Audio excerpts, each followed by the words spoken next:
guys, it's Isabella here and welcome to a new video. So this is going to be a book video that you guys are very familiar with, and that's going to be my mid-year book tag slash what I've read so far in 2025. So without further ado, let's get into this. So first we're going to go over the physical books that I have over here on the side, and then we will go over the books that I have on my Kobo that I've read so far this year. So without further ado, let's get to it because we have quite a few. So yeah, what I started the year with was this cloth-bound classic by Paper Mill Press of Grimm's Fairy Tales. Now I really like to start the year off with a book with like short stories and stuff like that.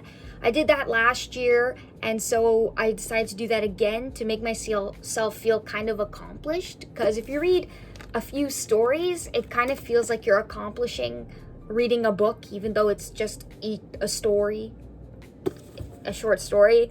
Yeah, this book, I really liked the tales in here. There's lots of great illustrations in here too. These editions are pretty. But yeah, I read all kinds of different tales. I read The Frog Prince, Rapunzel, Sleeping Beauty, Snow White, Rumpelstiltskin. Basically, almost all of them. All of the ones I was interested in anyway. Ones that inspired Disney fairy tales and whatnot. These stories are slightly dark, but they're not as dark as I thought they were. So I actually really enjoyed reading these. I liked seeing the almost original source because the Grimm brothers got these from somewhere. These tales are older than the Grimm brothers apparently, so who knows where the original tales came from. But anyway, this is the closest to the original tale I think we're gonna get, so I really had fun with these. These were whimsical, as fairy tales often are. They read like fairy tales. They're dark, but they also have this magical element to them that I really like. And yeah, the fairy tale vibe. The second book I read also fits in the category of like fairy tale vibes, and that's The Prisoner's Throne by Holly Black, which is the second book in the Stolen Heir duology, which is basically a series in the Cruel Prince / Elfhame universe. And I absolutely love this book. I've talked about this book before on my channel. Again, I absolutely love this book. Where do I begin? This book, this whole world, it reads like a fairy tale, and Holly Black really does a magnificent job at making it feel so magical, yet kind of dangerous, and I really love that, and I'm just in awe of her. The atmosphere she creates for the reader is just phenomenal. The whole world of the Fae and Oak and Ren, their relationship, I ate these two up in this book. Oh, the tension between those two. I love them so much. And the court intrigue was just great. I love that kind of stuff, so I ate this book up. And yeah, that was my second read for the year.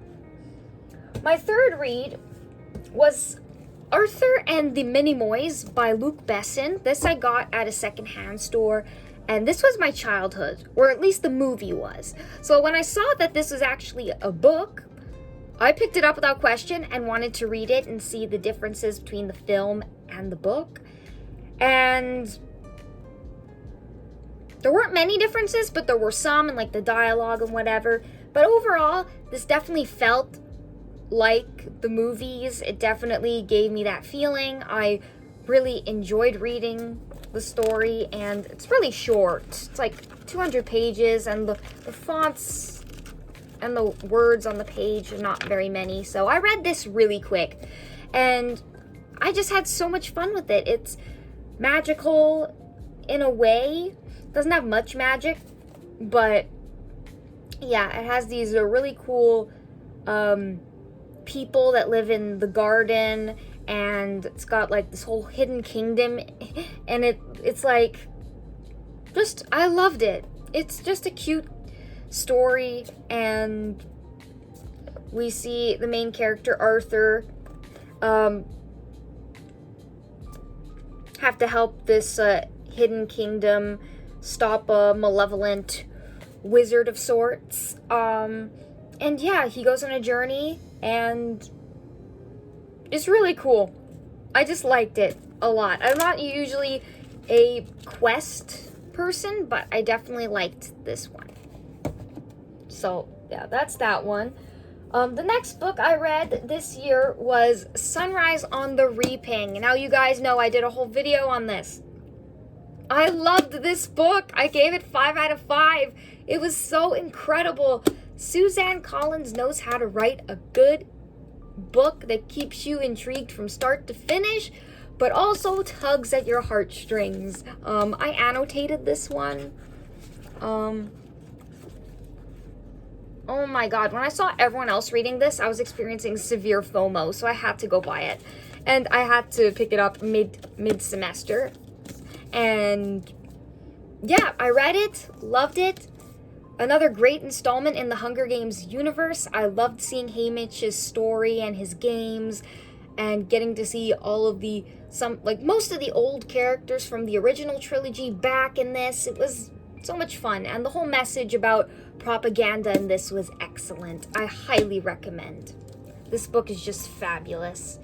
Yeah, the last physical book that I read, which I recently finished 2 days ago, is Your Blood, My Bones by Kelly Andrew. This one was really good. It had like a dark, gothic, contemporary, but also like magical feel to it. And I really liked that. The atmosphere was really dark and foreboding, and also a little bit like with a hint of like romance in here. Witches, dark forces, and it's all surrounding this one girl named Wyatt and her family and the property that they live on, and this centuries old immortal boy who has been basically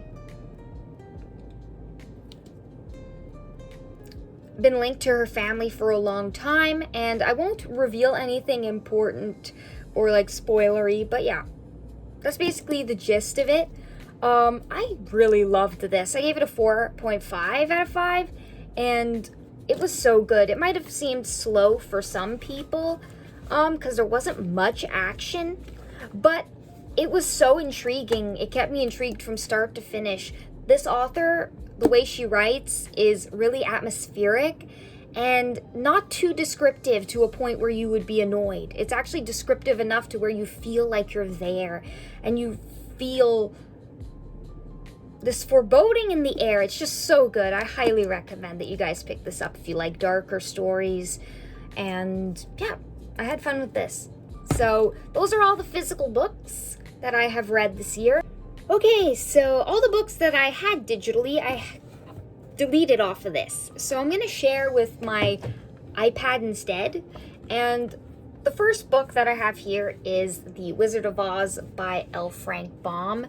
Now, this book, I think I would have liked it better if I'd read the book first, because since I've seen the movie first, I know the story, and so it felt a bit boring to read it. But if I had, like, read this first, like I had the movie, I think I would have felt the same way I felt for the movie. It's so original. It's so fun.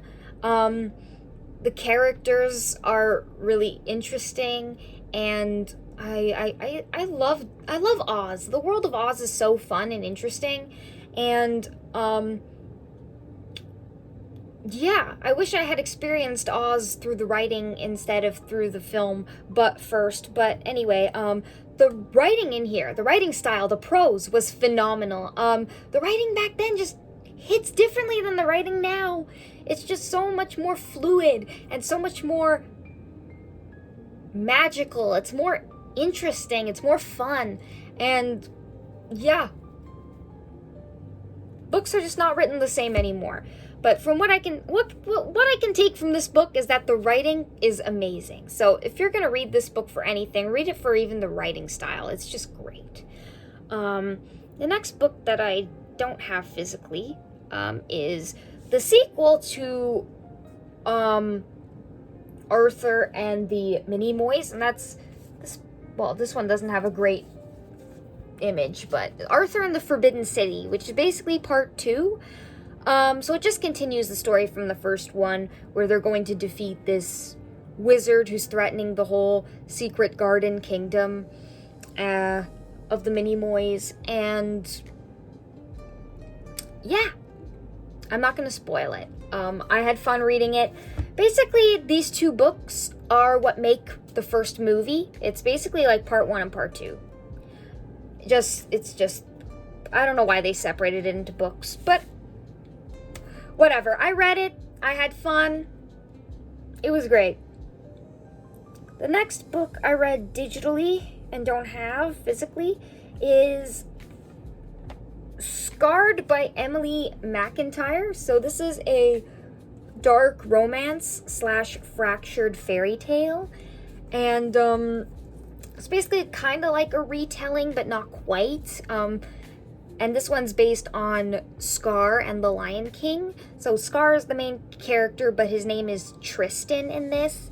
And all the characters are kind of renamed in a way that's similar to the movie, but different enough that she doesn't get sued. I absolutely loved this book. The Forbidden Romance was great. The spice was really good. I liked it. It was not too often because it was a slow burn, but it was a slow burn that was worth it, and I really enjoyed it, and it takes a lot for me to enjoy a slow burn, so the fact that I did, it's just great. This is the only book in the Never After series that actually takes place in a non-contemporary setting and actually takes place in a fictional, fantastical kingdom that's not from anything, not based on anything in reality. So I had fun with this. I had fun with all the political stuff. I had fun with the romance. Loved it.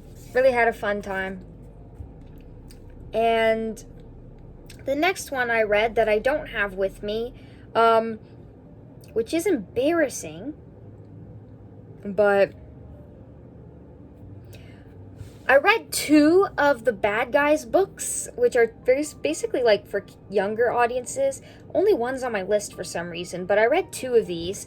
But yeah, The Bad Guys by Aaron Blabey. I read 2 of these, and they were funny. Do I like the movie better? Yes, I do like the movie better. I like the characters in that better. The characters are still, like, in here they're the same, but they're kind of like the story, the route that they go into is more like a backstory to how they get to where the story starts in the books, kind of. That's how I feel it is. It feels kind of like a prequel to the books where it explains why they go good and why they start doing all of this stuff in the books, but it's also not tied to the books, the movie. It's its own kind of universe. It's just based on these books. So yeah, it's kind of confusing, but I wanted to read them just to see what they were about, and they were okay. They made me laugh, but I'm not gonna love them enough to read them all, so yeah. It was just fun to experience what the Bad Guys comics were like. / graphic novels. So yeah, I experienced it, and I had some fun. That's basically it. Very original concept, so that was fun.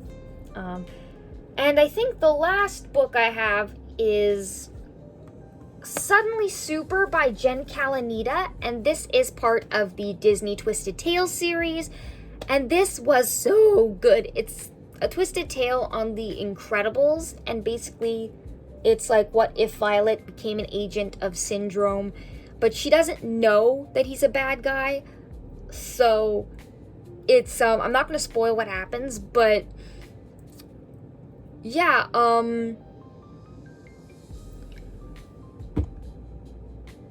it's very, very interesting.